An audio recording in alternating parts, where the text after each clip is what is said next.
Di sini gue pengen tanya ke kalian semua. Kalian tahu nggak sih, apa satu hal yang paling disesali semua orang, termasuk lu di sini? Semua orang yang nonton di sini akan nyesel pas sebelum dia mati. Ini lu bisa cross check gue, lu fact check gue, semua studi yang ada tentang hal ini. Cuman satu, lu tau nggak? Penyesalannya manusia, semua umat manusia penyesalannya satu.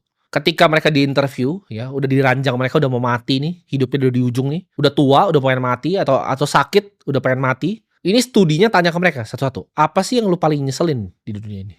Selama hidup lu ini apa yang lu paling nyeselin? Mereka semua ngomong satu hal. I wish I had live a life true to myself. Andai gua hidup sesuai dengan diri gua sebenarnya. Bukan ekspektasi orang lain, tapi sesuai diri gua sebenarnya. Ini adalah hal yang gua tahu dari dulu. Menurut gua, hal paling menyedihkan dari orang-orang miskin. Kalau lu nonton sini dan lu masih miskin, hal paling menyedihkan itu bukan cuma sekedar lu nggak bisa bawa orang tua lu naik haji. Bukan cuma sekedar lu jadi tukang cuci piring di rumah keluarga lu. Bukan cuma lu datang ke tongkrongan temen lu dengan mobil paling jelek. Bukan dengan lu kerja di tempat paling menyebalkan. Bukan itu, ya. Tapi lu akan menyesal di penghujung hidup lu. Lu tidak bisa live your life to the fullest. Artinya apa? Lu tidak bisa menikmati hidup lu seluruhnya dan lu tidak bangga dengan apa yang lu kerjakan. Lu sebelum mati, lu akan nyesel lu hidup tanpa cerita. Ini gue kasih tahu lu semua di sini ya. Kalau gue, amit-amit ini gue dipanggil nih sama yang di atas hari ini juga. Bener-bener hari ini juga. Gue tidak ada satu pun yang gue pengen balikin. Gue tidak pengen balik waktu, tidak ada yang pengen gue benerin, karena gue ngerasa gue live my life to the fullest setiap harinya. Setiap gue bangun pagi, sampai tadi gue masih meeting di kantor, gue syuting ini sekarang, semua yang gue lakukan itu ada artinya. Lu mau tahu di sini, yang gue sebut hal paling menyedihkan ya dari orang miskin itu apa? Ini gue akan kasih lu analogi, biar lu lebih gampang masuk ke kepala lu apa yang gue maksud dengan lu wish ya, you had a life true to yourself. Anggap lu punya temen tongkrongan, berlima. Ada satu pecundang, dan ada 4 orang yang sangat-sangat kaya dan sangat-sangat sukses. Anggaplah mereka ini semua teman satu SMA. Berlima ini. 4-nya itu jadi super sukses, super kaya, dan satunya jadi orang biasa aja. Menurut lo, apa yang paling menyedihkan dari orang yang biasa aja dan miskin ini? Apakah cuma karena dia ketongkrongan yang lain pakai Ferrari, pakai Lambo, pakai McLaren, pakai Aston Martin, terus dia naik mobil Avanza? Mungkin dia masih bangga dengan Avanzanya. Mungkin bukan itu yang bikin dia sedih. Mungkin juga bukan ditanya, oh lu abis ngapain hari ini? Oh gue di kantor gitu. Bukan cuma hidupnya yang biasa aja. Yang 4 nih misalnya istrinya cantik-cantik, cuma dia sendiri yang istrinya jelek. Bahkan bukan itu, mungkin dia beneran sayang sama istrinya. Lu mau tahu yang paling menyedihkan apa? Dia tidak punya cerita hidup. Maksudnya apa? Untuk orang sampai sukses, gua tahu itu ada perjuangan yang luar biasa. Semua teman-teman gua yang sukses itu perjuangannya luar biasa dan gua tahu sendiri. Kalau ada seperti itu, ya 4 orang sukses dan 1 orang biasa aja, dia tidak punya cerita apa-apa. Contoh, gua nih, ya. Gua itu ketika gua sukses, itu banyak sekali tantangan yang gua hadapi di hidup gua yang gua harus overcome, yang harus gua lewati. Anggap kita mengarungi laut. Ketika gua naik kapal, di depan itu ada monster bentuk ular begitu besar sekali dan gua berhasil lawan gitu kan. Walaupun ada kena siripnya, tangan gua udah kayak setengah mau buntung, mata gua copot gitu kan. Tapi itu justru jadi cerita kan. Luka-luka di tangannya, gua kena hempas ekornya, terus tulang gua ada yang patah gitu. Itu justru jadi cerita hidup. Ketika ada di rumah gua, ya ketika gua berhasil lawan monster itu, raja di tempatnya itu ngasih gua hadiah yang luar biasa besar. Karena berhasil bunuh monster yang banyak bunuh rakyatnya. Gua dikasih uang yang sangat banyak, dan akhirnya apa? Hidup mewah. Ya, walaupun gua mata udah nggak ada satu, itu di belakang tempat kursi gua itu ada kepala monster yang gua potong, gua taruh di atas kepala situ. Dan teman gua misalnya satu lagi, dia udah berhasil masuk ke goa lawan naga gitu kan.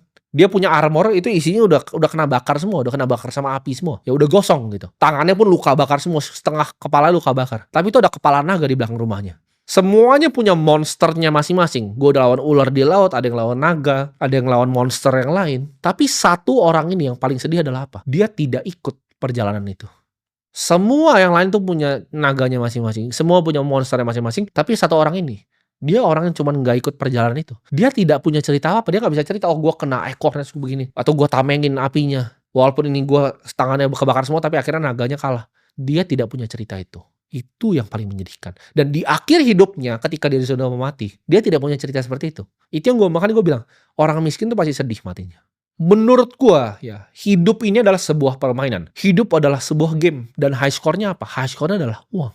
Orang ya, kalau bisa bilang uang itu nggak penting, gue udah tahu orang itu pasti goblok. Ada yang bantah gue nih, ada yang bilang, oh ada beberapa penemu yang hebat di dunia ini, tapi nggak punya uang. Menurut gue dia adalah orang yang bodoh. Karena kalau dia beneran pintar, dia harusnya tahu ya bahwa uang itu adalah solusi dari semua permasalahan hidupnya. Dia berarti adalah orang yang egois. Ya makanya bodoh. Dia egois, dia merasa idealis, dia merasa dia pintar, dia nggak usah nyari duit. Elon Musk ketika dia interview, lu bisa cek nih, interview salah satu yang terakhir dia. Ditanya nih sama interviewer, siapa sih yang menurut lo orang paling pintar di dunia selain lu? Jawabannya dia siapa? Oh, pertama dia mikir kan, abis itu dijawab. Larry Ellison yang bikin Oracle. Kedua, yang menurut dia pintar juga, Larry Page yang bikin Google. Ketiga, Jeff Bezos yang bikin Amazon. Tiga-tiganya ini adalah orang yang sangat sukses dan sangat kaya. Dan orang yang sangat pintar menurut Elon Musk, ya ini tiga orang ini. Yang intelektualnya super tinggi, udah pasti orang kaya. Jadi lu jangan percaya kalau ada yang kesannya intelektual tapi sebenarnya nggak punya duit. Kenapa lu tidak selesaikan game uang dulu sebelum lu baca tentang hal yang lain, sebelum lu melakukan hal yang lain? Karena itu adalah high score dari hidup. Yang sedihnya dari orang miskin itu bukan cuman dia nggak punya high score-nya, tapi high score itu yang bisa buka banyak peta-peta baru. Ya itu persis kayak main game. Uang lu banyak, lu bisa unlock map bahkan di dunia ini. Oh, lu bisa ngelihat Eropa seperti apa, lu bisa melihat pegunungan di Swiss seperti apa. Lu kalau mati miskin, orang tua lu nggak pernah lihat semua itu. Mereka cuma di kampung lu doang yang jelek. Yang lu anggap bagus itu enggak, itu sampah. Lu belum jalan-jalan ke Santorini. Lu belum lihat gitu loh dunia ini seperti apa. Itu bisa dibuka map dunia ini itu sama uang. Contoh ya, gue ngumpul. Kenapa gue suka cari ibaratnya pertemanan yang sama-sama sukses? Ketika gue ngumpul sama anak-anak di grup kita, ya di Holy Wings, itu semuanya punya ceritanya masing-masing dan seru sekali. Mereka tuh punya monsternya, punya naganya masing-masing. Contohnya Hotman, dia cerita zaman dulu ya, itu nggak ada yang kayak gini bisa viral-viralan. Pengacara zaman dulu tuh harus bawa pistol, harus punya izinnya untuk bawa pistol kemana-mana.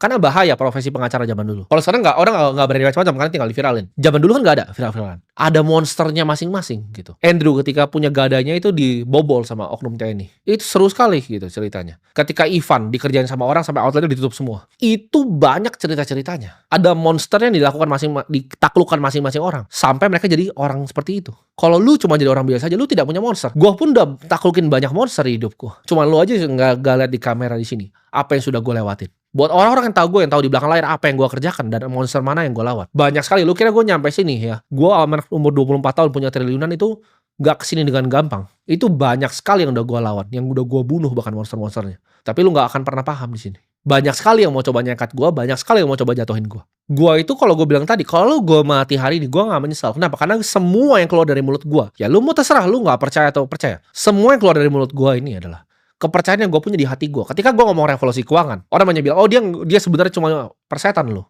Gue berani bela itu sampai gue mati. Kenapa? Karena gue benar-benar merasa dunia ini tidak adil. Sistem keuangan dunia ini tidak adil dan gue bertekad untuk ubah itu semua. Jadi kalau lu ambil nyawa gue hari ini, gue tidak akan menyesal. Gue tidak akan mundur dan gue tidak akan takut. Gue itu kalau ngomongin masalah uang, ya uang gue tuh udah hidup ya. Anak gue nih ya, punya 7 generasi ke bawah tuh gak usah kerja sehari hidupnya, udah aman semuanya. Gue udah selesain ini gamenya dulu. Sudah selesai lama baru gue nyalakan kamera. Nggak kebalik. Bukan belum selesai game baru nyalakan kamera. Malah cuma ngambilin endorse. Gue itu hidup ya. Hidup yang menurut gue seru banget. Ketika gue umur 19 tahun, gue negosiasi depan muka dengan private equity investor nomor 1 di Indonesia. Gue negosiasi valuasi perusahaan gue sendiri. Yang dia mau beli share-nya dari gue, pakai entitasnya dia. Gue jadi nahkoda dari kapal. Itu isi 130 orang di umur 20 tahun. Gue punya 130 karyawan di umur 20 tahun. Dan akhirnya ya 15 orang yang masih tersisa dari kapal itu ya jadi pendekar-pendekar gue waktu itu masih jadi pendekar gue sampai sekarang. Yang bahkan yang masih ngedit video ini masih orang yang sama. Gue bisa cerita gitu. Gue ketemu partner yang salah yang cuman bisanya pencitraan tapi hasil nol besar. Sampai sekarang semua orang sekarang tahu. Akhirnya dulu itu ibaratnya investor gue. Investor kan kalau kita operator perusahaan, investor tuh semacam ya bisa dibilang bos lah kalau dipanggil investor harus datang segala macam. Gue sekarang jadi partner di salah satu perusahaan yang kita bareng-bareng investasikan yang akan mengubah revolusi dunia keuangan ini. Yang tadinya adalah investor, sekarang levelnya sejajar partner dalam waktu 4 tahun. Itu kenapa? Karena reputasi dan skill yang gue punya. Gue nggak takut mulai semuanya dari nol. Orang-orang paling hebat di dunia itu nggak takut mulai dari nol. Elon Musk setelah dia jual PayPal, dia jadi gembel lagi tidur di sofa. Duitnya ditaruh di 3 tempat. Satu itu Solar City, perusahaan solar yang sekarang di merger ke Tesla. Kedua itu Tesla. Ketiga itu SpaceX. Dia tidur di sofa lagi. Gue setelah balikin uang investor itu, gue nggak ngambil gaji selama 1 tahun. Gue itu mulai lagi dari nol. 15 pendekar yang gue punya tadi, itu gue ajak ke apartemen gue. Kita mulai perusahaan namanya Akademi Kripto. Gue nggak nyerah. Dan orang kan banyak yang gengsi untuk mulai dari nol. Dulu karyawan gue 130, gue punya 4 lantai kantor. Gue mulai lagi semuanya dari nol. Itu semua nggak datang dengan gampang. Kalau lu kira gue tuh orang yang cuma suka foya-foya, itu semua nggak ada artinya ya untuk gue. Karena duit itu bagi gue cuma high score. Ujung-ujungnya bakal gue bagiin semua. Gue bakal pakai semua uang yang gue yang punya untuk kebaikan orang banyak. Gue mungkin belum ketemu sekarang formatnya apa. Yang paling dekat di hati gue edukasi. Makanya gue bangun-bangun sekarang sekolah. Gue tanya, mana ada anak umuran gue punya harta seperti gue bagi-bagi bangun-bangun sekolah seperti gue.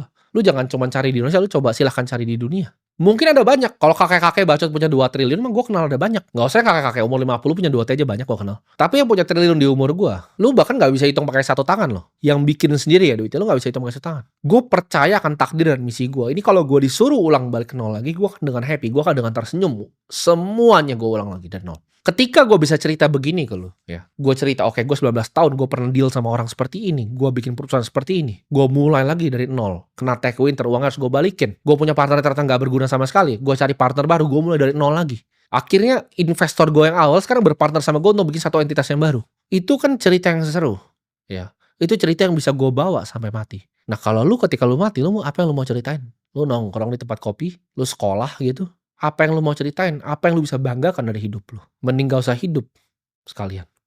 Nggak perlu lu bernafas. Dan buat lu semua, beberapa orang, sedikit orang di sini yang punya ambisi, ya, yang tahu apa yang gue omong ini, lu akan tergerak hatinya. Tapi kalau untuk orang-orang yang bodoh, yang goblok itu, yang tadi pecundang-pecundang itu, yang tadi, yang tipe yang nomor 1 itu, ada yang akan ngomong gini, oh gue nggak apa-apa, 4-nya lawan naga, gue cuma santai-santai di rumah. Ya silahkan jadi lu aja. Karena itu semua orang, 99,9% orang. Gue yakin cuma 0,01 orang di sini yang berambisi. Dan yang denger maksud gue ini apa. Orang yang tadi akan bilang, gue gak mau lawan naga, lu sombong lu lawan naga gitu. Sekarang gue pengen lu coba ingat-ingat ya. Tahun baru itu kapan sih? Ini udah mau setengah tahun loh. Ini udah mau jalan setengah tahun dan apa yang lu udah kerjain? Coba gue pengen tanya deh. Atau gak usah jauh-jauh. Yang hujat gue dari Kopi 80.000. Semua artis-artis monyet itu semuanya. Lu semua udah jadi apa sekarang? Dan gue jadi apa di dunia ini? Dalam waktu 1 tahun, 1,5 tahun. 4 bulan lalu, tahun baru. Lu dari 4 bulan lalu sampai sekarang lu ngapain? Masih nongkrong kah tempat sama? Masih bikin bisnis yang gagal kah? Investasi belum berhasil kah? Apa yang udah capai? Gue dalam waktu 4 bulan aja, ini mau bulan depan udah mau opening lagi. Besok gue opening S-Bar di SCBD. Bulan depan tanggal 8 buka di Malaysia. Ini gue udah ekspansi 30 outlet lebih. Lu udah ngapain? Gue udah bikin bar paling bagus ya di Asia. Gue lagi bangun exchange yang menurut gue akan jadi nomor 1 di Indonesia dalam waktu 4 bulan. Gue udah bangun 3 sekolah. Gue udah bangun fund crypto yang isi triliunan aumnya. Gue bikin duit puluhan miliar yang lu mimpin tuh dalam sehari. Sedangkan lu masih ngapain di sana? Paling sedihnya dari orang miskin adalah apa? Semua teman-teman lu, apalagi nanti yang jadi sukses, itu akan ninggalin lu di belakang. Dan gak akan ada yang ingat sama lu. Ketika lu mati gak ada yang peduli sama lu. Bahkan lu mati besok pun keluarga lu cuma nangis 2 bulan. Habis itu mungkin orang tua lu sendiri juga mikir ini anak gak berguna gitu. Jangan di saat lu udah telat, lu baru sadar, otak lu baru kebuka, oh baru mau belajar. Karena waktunya udah gak ada lagi. Hidup itu sangat singkat. Lu silakan tanya ya. Coba yang umur 40-50 tahun sini komentar biar anak-anak muda ini tahu. Hidup tuh sangat singkat. Lu kedip nanti lu udah umur 40. Lu udah jadi pecundang ya, masih kerja sama orang, mobil LCGC, istri jelek, rumah jelek. Silahkan, gue tahu kebanyakan orang 99,9% maunya itu. Tapi buat lu 0,01 yang nonton ini, ya gue tunggu lu di perjalanan. Jangan cuma ngomong, oh gue mau lawan naga. Lu baru ketemu singa yang kecil aja lu dicakar dan nangis pulang. Gue udah umur 19 tahun, gue udah quest buat lawan naga gitu. Gue udah lawan berapa naga, berapa monster ular di laut buat nyampe sini. Lu percayalah omongan gue, orang yang punya duit banyak sekali, itu tidak ada yang tidak melawan naga. Tidak ada yang melewati hal yang sangat-sangat sulit. Ini gue bisa ngomong 2 hal. Lu mau ngomong yang legal, lu mau ngomong yang ilegal. Lu mau ngomong, oh misalnya Pablo Escobar kaya karena dia begini. Coba lu jadi dia. Paling dipotong jari lu baru hari pertama kerja. Udah nangis. Terus lu pergi. Lu jangan ngomong, oh dia industrinya ini. Dia jadi kaya karena ini. Lu coba lu. Lu kira gampang bikin kayak begitu? Bikin kartel seperti Pablo Escobar? Silahkan coba. Lu baru jualan di pinggir jalan udah mati. Jadi hidup ini gak ada yang gampang. Lu coba lu ngomong bikin Netflix. Coba bikin Netflix. Coba bikin Google. Sulit sekali dan bahkan naga yang mereka bunuh tuh udah jauh lebih banyak dari gua. Dan gue masih berproses gitu. Tapi gue gak pengen lu disini semua cuma tinggal diem. Jangan jadiin lu hidup yang sia-sia. Jangan jadi orang yang sia-sia di hidup ini. Jadi abis nonton video ini, ya jangan cuma lu diem-diem. Lu ingat setahun ini lu janji apa awal tahun. Dan sekarang lu belum lakuin. Dan lu lakuin itu sekarang.